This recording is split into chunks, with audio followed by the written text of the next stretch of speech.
Recycled Revolution, where small entrepreneurship dreams come to life in the birthplace of innovation.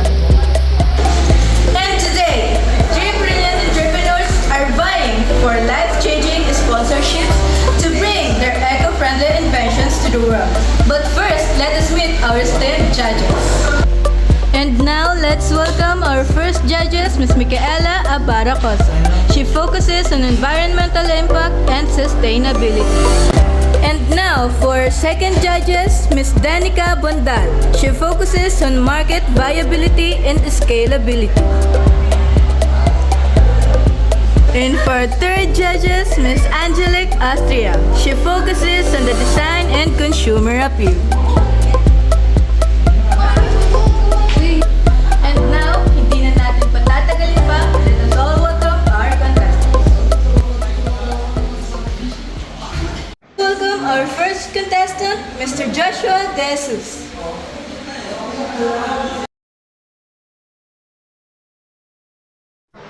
Magandang araw sa inyo lahat, judges, host. Ako po si Joshua De Jesus, 20 years old, pinanganak at kasalukuyang naninirahan sa Abuyog Lake. Ngayon naman, Mr. Joshua De Jesus, ano pa ang iyong inihandang produkto para sa amin? Pinapakilala ko ang aking produkto na aking pinangalan ng Abacabag. Isang likhang kamay na bag na gawa sa legalidad at natural na hibla ng abaka. Hindi lamang ito isang normal na bag, kundi isang simbolo ng kasipagan at dedikasyon ng mga magsasaka sa Pilipinas at aking yaman ng ating bansa.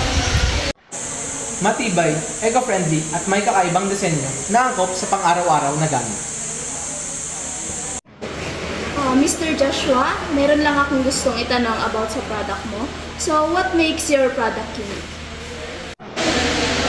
Unang-una sa lahat, ang aking produkto o abacabag ay likhang kamay at dumaan sa mabusising proseso ng paghahabi o pagtatahi ng ating mga lokal na mamamayan.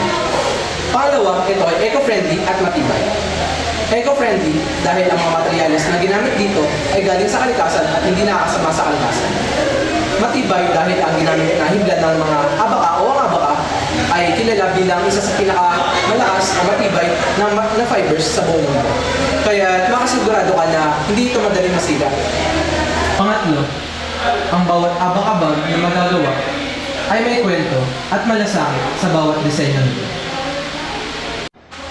So, pwede ba naming malaman kung what inspired you to start this business or product? Para po sa kaalaman ng lahat, ako po ay lumaki sa pamilya na kung saan ang aking tatay ang nagtataguyod sa amin bilang isang magsasaka ng abaka. At araw-araw ko po siya nakikita na susumikap na umakyat ng bundok para lang mangolekta ng hibla ng abaka para maibenta sa palengke at may panggustusin kami sa araw-araw namin gastusin. Naalala ko pa noon, pinangarap at hinangad ko rin na magkaroon ng bag tulad ng aking mga klase noong ako elementarya. Ngunit kami ay kapos-palat at mahirap at walang kakayahan para makapulong ito. Isang araw, ako ay nakatulala at tinititigan ang mga hibla ng babaka na kinuha ng aking itay at biglang sumagi sa aking isip na paano kaya kung gamitin ko ang mga hibla ng abaka upang makagawa ng isang bag. Dito nagsimula ang aking ideya. Ginawa ko po ang abaka-bag para tuparin yung mga pangarap ko noong bata pa ako. At higit sa lahat, ginawa ko po ang abaka-bag para paggalang sa pagsisikap at dedikasyon ng mga aking tatay at sa mga katulad niyang magsasaka ng abaka. Hello, Mr. Joshua De Jesus. So, here's my question. How deserving this product is for this sponsorship? Para po sa akin, ako po ang karapat-dapat manalo o mapili dahil ang aking produktong abaka-bag ay hindi lamang isang normal na produkto, kundi isang hakbang patungo sa pagpapalago ng kabuhayan ng mga lokal na mamamayan ng Pilipinas. At karagdagan pa dyan ay ito ay isang simbolo ng pagpapahalaga sa ating kalikasan. At panghuli, sa bawat abaka-bag na mabibili o mabibenta ay magsisilbing pagtulong sa mga maliliit na lokal na komunidad at pagpapalaganap ng mga produktong gawang Pilipino. So let's welcome Ms. Jaysanilyn Habi.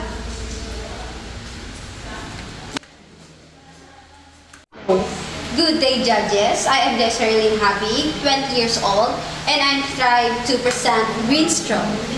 My line of reusable and biodegradable drinking straw. My straws are designed for everyday use and it can decompose easily. So with green straw, I aim to reduce plastic waste.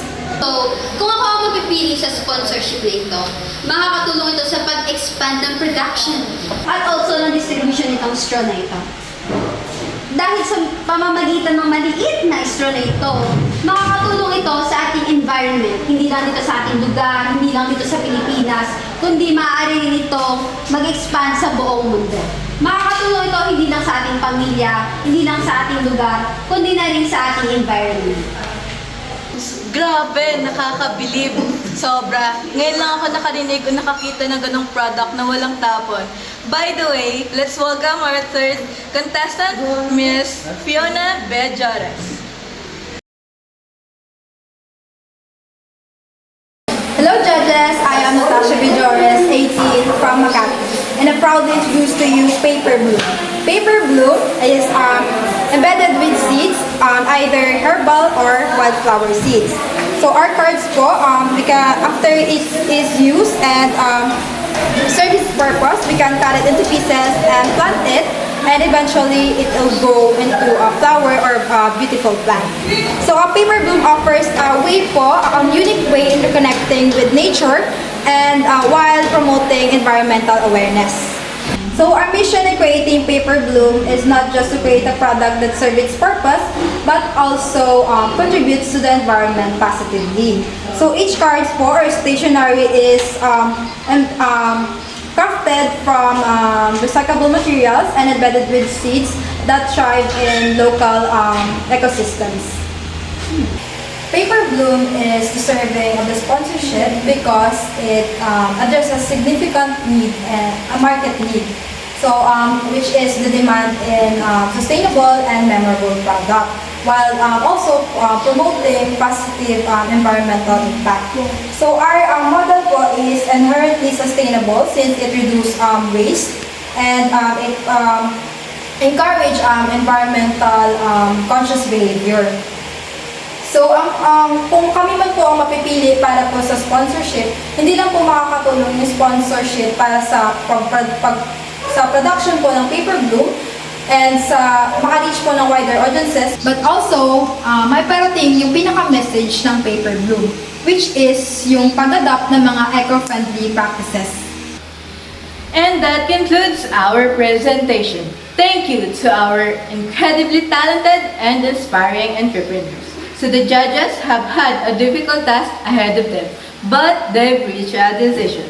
The level of innovation and commitment to sustainability shown by all three contestants was truly remarkable. And the winner of the life-changing sponsorship for Brilliant Mind, a recycled revolution, is contestant number 1. Congratulations, Mr. Joshua Jesse.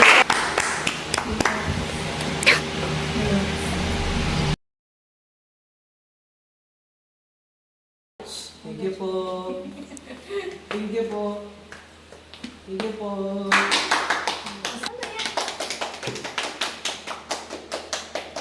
The winning Abaca bag stood out for its meaningful story. Inspired by a child of an Abaca farmer who turned out a childhood dream into a sustainable product. It promotes local livelihood, preserves culture, and uses eco-friendly materials. The bag shows that true innovation does not require exploiting nature, but using it wisely and creatively. It is a symbol of how simple ideas rooted in a community and heritage can make lasting impact.